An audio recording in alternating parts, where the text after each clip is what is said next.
Now at 6, the I-Team is learning new details about this woman killed at a Southside apartment complex this week. Ashley Fowler, a mother of 3 before she was found brutally murdered.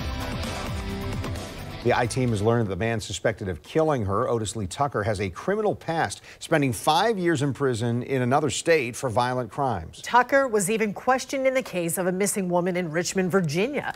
News4Jack's I-Team investigator Ann Maxwell live outside the Duval County Jail where Tucker is being held. And you've been digging into his past.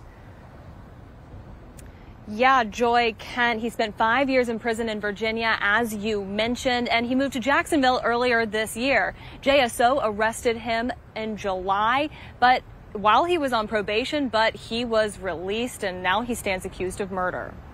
She was funny, she was goofy. Taylor Fowler says life will never be the same without his sister Ashley. She leaves behind 3 sons. When she loved her kids, that was definitely her focus. On Tuesday night, JSO reports officers found her body on the living room floor of an apartment at the Auburn Glen complex after getting a call about a disturbance. A neighbor said they heard banging and screaming. Fowler says his sister was beaten and strangled, but they're still waiting on the official autopsy. It was unbelievable. It still doesn't feel real right now. Otis Lee Tucker is now charged with tampering with evidence and murder. Investigators say it wasn't premeditated. According to JSO, Tucker was picked up while walking on the sidewalk in this area of Bowden Road about 12 hours after the murder. This is about an 8-minute drive from the murder scene. Fowler says the family had never heard of Tucker and that his sister Ashley would walk through the Auburn Glen complex as a shortcut, but wasn't known to hang out there. As the details come out, it just makes it still more just unbelievable and shocking. It feels like a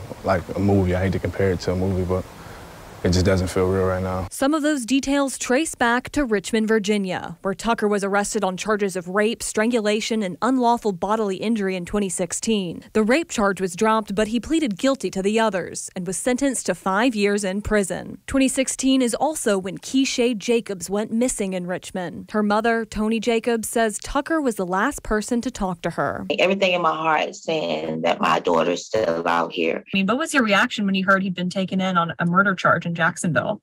I wasn't surprised. And my thought was, oh my God, who did he murder?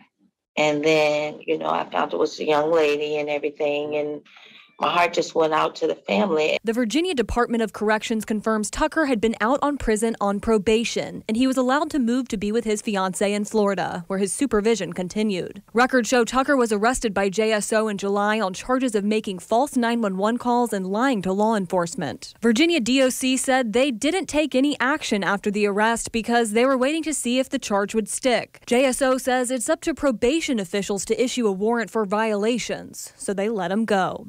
My sister didn't deserve this. She was a beautiful person.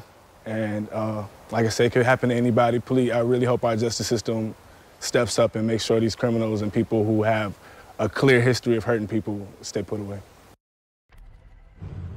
Local media in Richmond, Virginia reported last November that Tucker was sentenced to another 2 years in prison for beating a fellow inmate.